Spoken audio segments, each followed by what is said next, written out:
Yo, desde que nací, sabía que iba a ser escritor. Quería ser escritor. Tenía la voluntad, la disposición, el ánimo y la actitud para ser escritor. Siempre escribí, nunca pensé que pudiera hacer otra cosa. Nunca pensé que de eso pudiera vivir.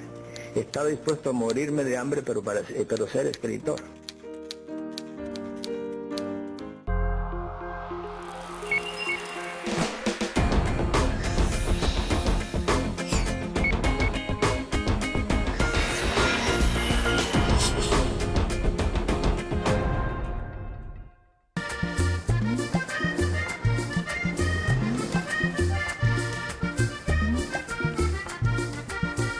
Aracataca guarda celosamente la magia de la pluma latinoamericana más importante del siglo XX. Esta población del Caribe colombiano vio nacer hace 87 años a Gabriel García Márquez. Y México, su segunda patria, es la tierra en la que en abril del 2014 cerró los ojos por última vez.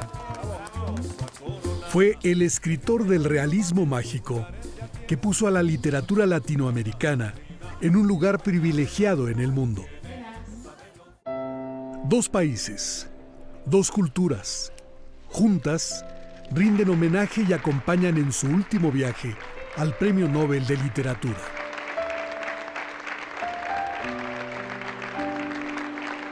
Alegría y tristeza se mezclan con los sonidos del vallenato.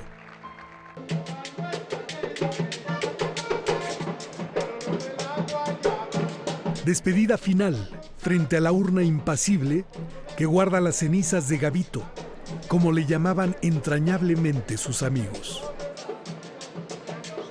Acontecimiento histórico en un monumental recinto.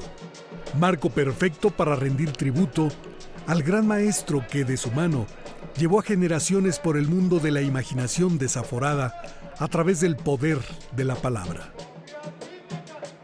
Hoy asisto a este Palacio de las Bellas Artes, la casa por excelencia de la cultura de México, con el corazón adolorido y el alma agradecida, para decir adiós en representación de más de 47 millones de compatriotas al más grande colombiano de todos los tiempos, al maestro Gabriel García Márquez.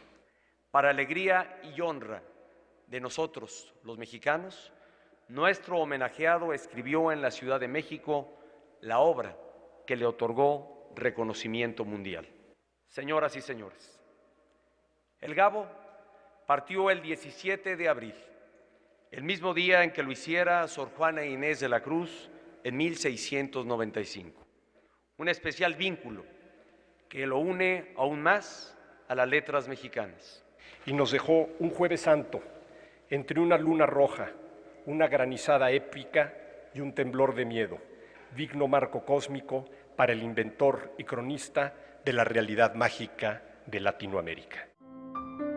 La quietud de la noche fue cómplice para la culminación del homenaje póstumo al autor de 100 años de soledad.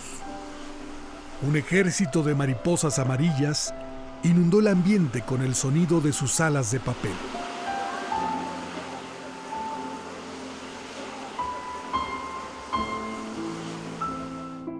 Fue entonces cuando cayó en la cuenta de las mariposas amarillas que precedían las apariciones de Mauricio Babilonia. Comprendió que las mariposas amarillas tenían algo que ver con él. Mauricio Babilonia estaba siempre en el público de los conciertos, en el cine, en la misa mayor, y ella no necesitaba verlo para descubrirlo, porque se lo indicaban las mariposas.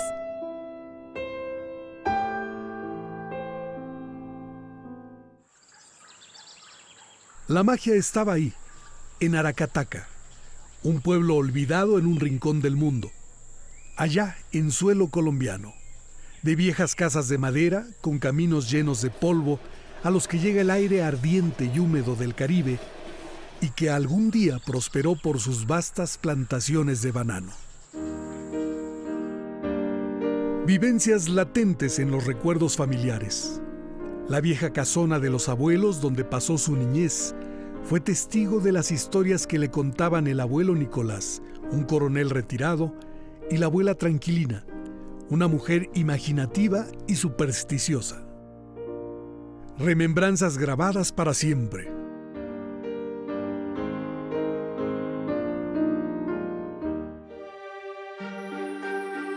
...37 años de edad, camino al puerto de Acapulco, Guerrero, él al volante, se acompaña de Mercedes, su esposa, y sus hijos Rodrigo y Gonzalo. El objetivo, tomar unas vacaciones después de la filmación Tiempo de Morir, de Arturo Ripstein, guión que Gabo escribió. Las ideas se agolpaban en su mente. Así se le reveló en plena carretera el inicio prodigioso de la narración que durante tanto tiempo había querido escribir. Muchos años después, frente al pelotón de fusilamiento, el coronel Aureliano Buendía había de recordar aquella tarde remota en que su padre lo llevó a conocer el hielo. Capturó la frase en el pensamiento, canceló el viaje hacia la playa, dio vuelta en U en el primer retorno y enfiló el auto nuevamente hacia su domicilio en la Ciudad de México. Abandonó el guionismo de cine, sus labores como escritor de publicidad y entregó a Mercedes $5,000 para que no faltara el sustento mientras él se dedicaba en cuerpo y alma a escribir su obra maestra, 100 años de soledad. La buena intención nada tenía que ver con sus cálculos monetarios. Los 6 meses planeados para escribir la novela se triplicaron y el dinero no alcanzó. Lo que podría ser motivo de otro libro mejor sería cómo sobrevivimos Mercedes y yo con nuestros 2 hijos durante ese tiempo en que no gané ningún centavo por ninguna parte. Ni siquiera sé cómo hizo Mercedes durante esos meses para que no faltara ni un día la comida en la casa.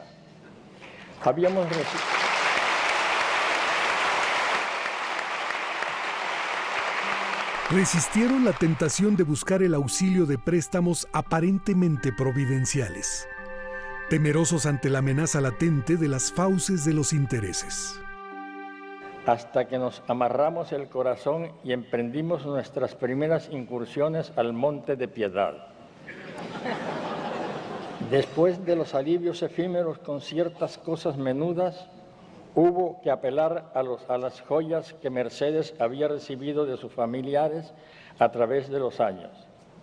El experto las examinó con un rigor de cirujano. Pasó y revisó con su ojo mágico los diamantes de los aretes, las esmeraldas del collar, los rubíes de las sortijas y al final nos los volvió con una larga Verónica de novillero. Todo esto es puro vidrio.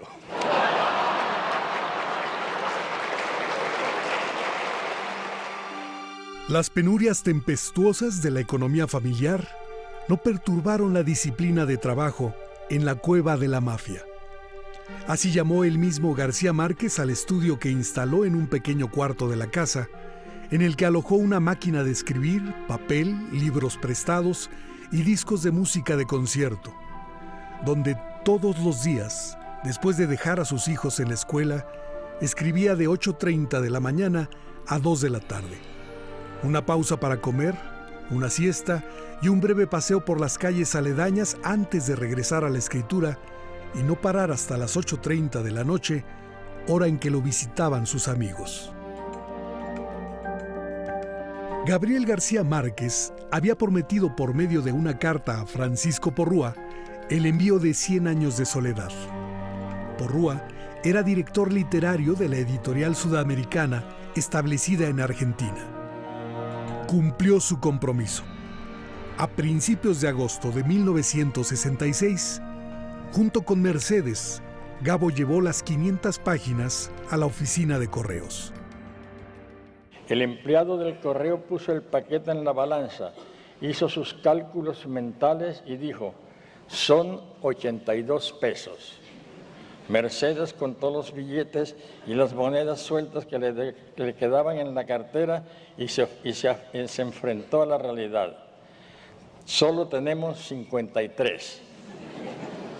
Abrimos el paquete, lo dividimos en 2 partes iguales y mandamos una a Buenos Aires sin preguntar siquiera cómo íbamos a conseguir el dinero para mandar el resto.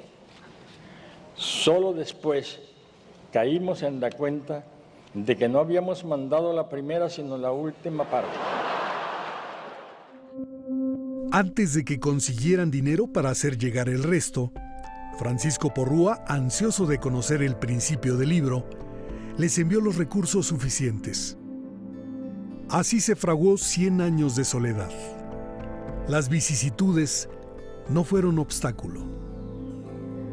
Gabriel García Márquez dio vida a la novela en la que narra la existencia de 6 generaciones, las de los Buendía y los Iguarán.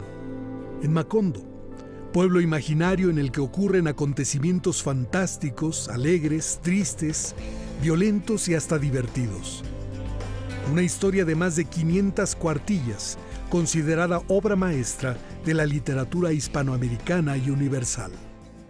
A partir de 100 años de soledad se me abrió en su totalidad el universo que representaba García Márquez. Y leí con verdadera pasión otras novelas suyas. Yo me acuerdo cuando sale 100 años de soledad, a las 2 o 3 semanas, estamos en la zona rosa tomando un café y llegan 4 personas a pedirle que les dedique 100 años de soledad. Me quedé absolutamente pasmado, porque eso no solo era la popularidad, era el principio de una visión del narrador como algo que pertenece a la naturaleza de la sociedad y no estrictamente de la literatura. En Cartagena me decía, viendo la edición inglesa, me decía, es que en todas partes del mundo la gente me habla de los personajes y de las historias de este libro. Y es que no entiendo cómo le gusta a gente de todas partes del mundo. Y yo comienzo a decirle, comienzo a balbucear algo así de la universalidad y del humor y él ni siquiera me escucha. Yo me doy cuenta que está auténticamente asombrado todavía del fenómeno de 100 años. Y yo creo que allá en el fondo, cuando surgió esa fama, no se sorprendió porque sabía que en sus libros había puesto una verdad humana tan sólida, tan permanente, que estaba bien que le gustara a la gente y adelante. 21 de octubre de 1982. En la sede de la Academia Sueca, un anuncio. Gabriel García Márquez era el ganador del Premio Nobel de Literatura. La reacción de la concurrencia confirmó lo que muchos esperaban. Nos encontramos casualmente en París. Fue cuando iba a entrevistar a Yo iba a Pablo entrevistar Neruda. a Pablo Neruda y los García Márquez iban a cenar con Pablo Neruda. Y nos encontramos casualmente. Fue cuando le pronostiqué que iba a ser Premio Nobel de Literatura, el siguiente Premio Nobel en español. Y Mercedes dijo, sí, Gabo. Ya estábamos tomando ahí unas copas en París. Tú serás el Premio Nobel siguiente en español. Y cuando te lo den, Sarita y Jacobo van con nosotros a Estocolmo. Quedan invitados.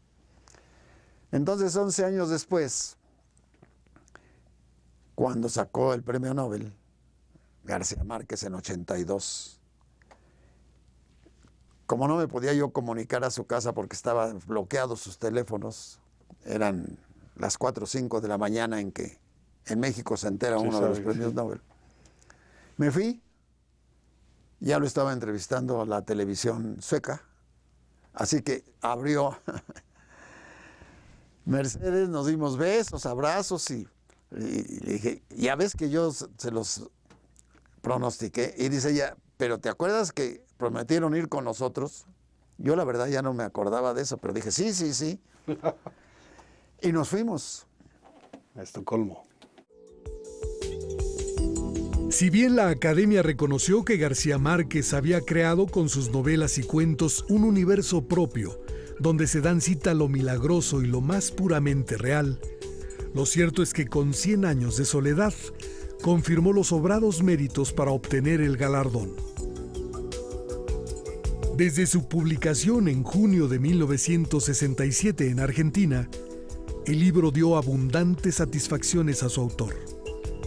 En la primera semana vendió 8,000 ejemplares y 3 años después, la venta sumaba más de 500,000 de libros en el mundo. Yo pertenezco a la generación que leyó la primera edición de 100 años de soledad. Yo era de los jóvenes que estábamos en la década de los 60 explorando la transformación colosal de nuestras sociedades occidentales, ¿no?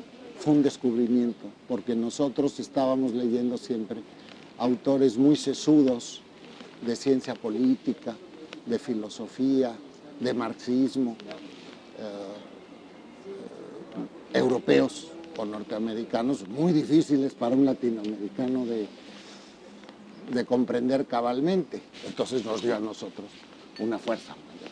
No teníamos que dejar de ser lo que éramos como individuos, como familias, como comunidades en América Latina. En 1967, en España se conocían obras de Carlos Fuentes, Bioy Casares y Mario Vargas Llosa, entre otros. Gabriel García Márquez pasaba inadvertido. Llegó al final de este grupo de escritores latinoamericanos, pero la gran diferencia es que su impacto fue explosivo. Sí, por supuesto. Cuando apareció 100 años de soledad, fue uno de los grandes movimientos telúricos de la literatura mundial, pero sobre todo de la literatura castellana. Fue el nacimiento de ese movimiento llamado boom latinoamericano, que también creó la realidad ficticia. Bueno, eso es verdad. Él llegó ya como si fuera una especie de meteoro, ya hecho y derecho, ¿no? La mayor parte de los escritores pues tarda un tiempo en construirse. Él hizo desde luego pequeños escarceos antes de esta obra fundamental de la narrativa en lengua española, que es 100 años de soledad. Y a partir de ahí vino el despliegue, el conocimiento generalizado, la popularidad. García Márquez logró lo que podría parecer inconcebible: ser aceptado con beneplácito tanto por la crítica como por los lectores. Además de construir con 100 años de soledad un referente imprescindible del realismo mágico y bandera literaria de Latinoamérica. Del mismo modo que en el siglo XIX, portentosos escritores como Tolstoy, Dostoyevsky o Chekhov lograron que la cultura de Rusia se volviera universal, la literatura de América Latina se volvió universal en el siglo XX gracias a una generación de escritores, encabezada por García Márquez, que recurrió a la historia de su aldea, real o imaginada, para reinventar la vida del hombre.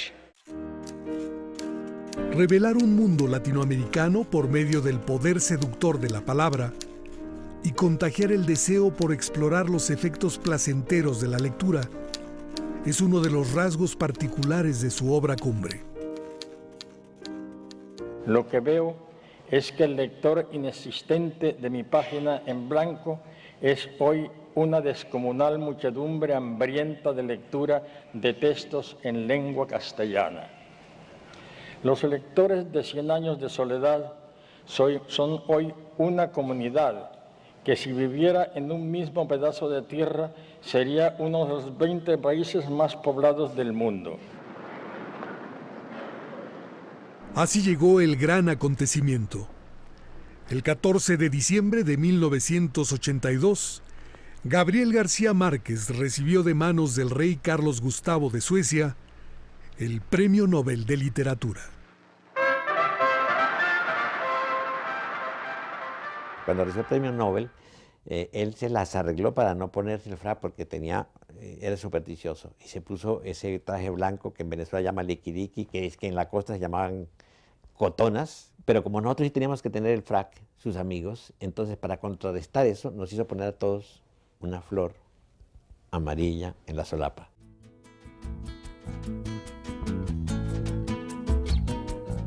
Así es, tuve el honor de acompañar a García Márquez, fuimos en un avión que se fletó desde Colombia y ahí estuve con García Márquez y su familia, con Álvaro Mutis, fue un viaje maravilloso, increíble. Al otorgarse el premio Nobel, lo que sucedió fue que se expandió mucho más el conocimiento de la obra de García Márquez. Fíjese, hay algo quizás muy importante. Él obtuvo el premio a una edad muy temprana.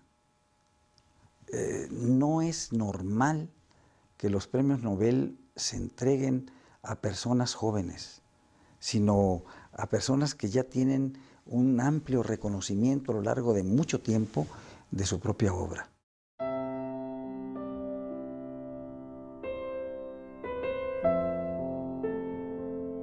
Gabriel García Márquez tenía casi 23 años y recién había abandonado los estudios en Derecho con la firme convicción de convertirse en escritor. A bordo del tren regresó a su natal Aracataca, al norte de Colombia, en compañía de su madre, una de las mujeres que más lo marcó en su vida. Ese viaje determinó todo. Las confrontaciones con su madre, las conversaciones con viejos amigos y fantasmas, e ingresar a la casa, la de sus abuelos, donde nació y vivió los primeros años de su vida, le permitieron comprometerse más con las letras y con la realidad latinoamericana.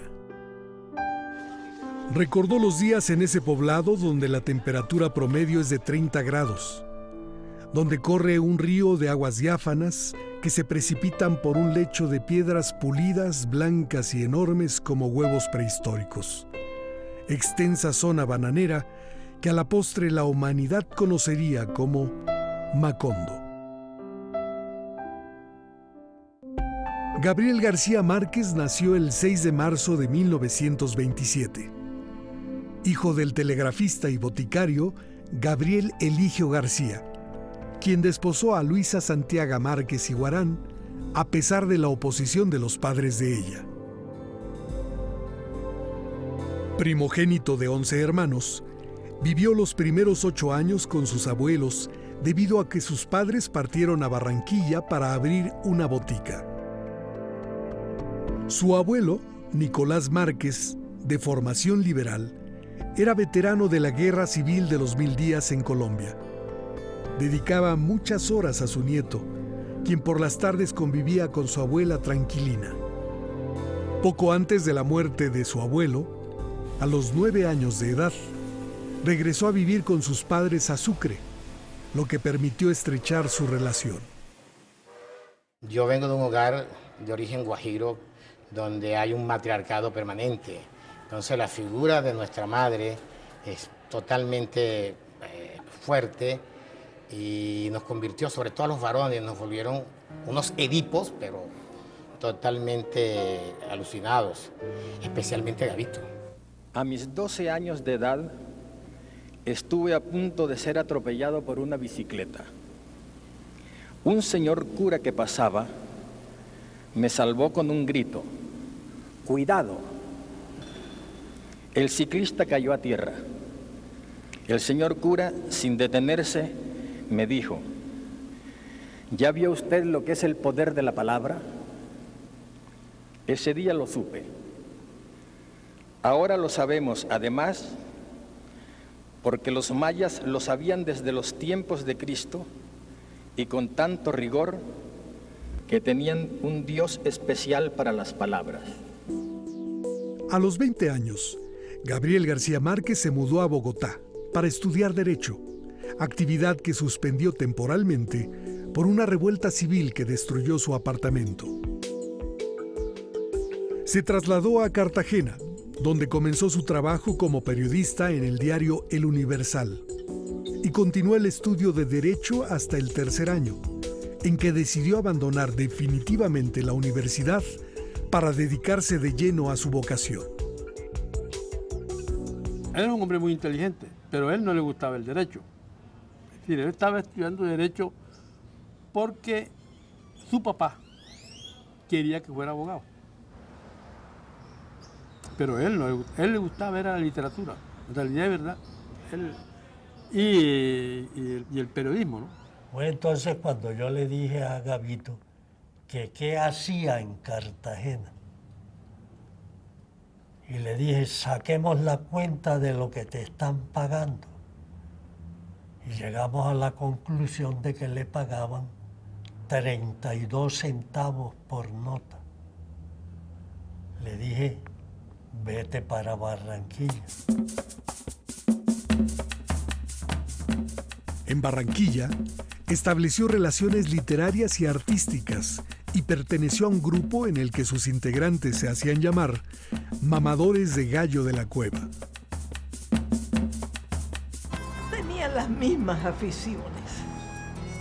Alfonso era periodista y escritor. Germán era periodista y escritor. Álvaro, ya sabemos, era un escritor. Es decir, a ellos los unía el amor por la literatura. Ellos eran únicos. Ellos eran el grupo de Barranquilla, como los llamó después, fue Zalamea, ¿verdad? A la edad de 31 años, contrajo matrimonio con Mercedes Barcha Pardo, a quien se le declaró en un baile desde los 13 años de edad, en Sucre. Tuvieron 2 hijos, Rodrigo y Gonzalo. Dicen que los viajes más intensos son los que conducen a destinos más lejanos. Gabriel García Márquez emprendió así su camino en Colombia, hacia el periodismo y la literatura. Un andar que después de su muerte, por la intensidad quedará inscrito en el tiempo que es infinito.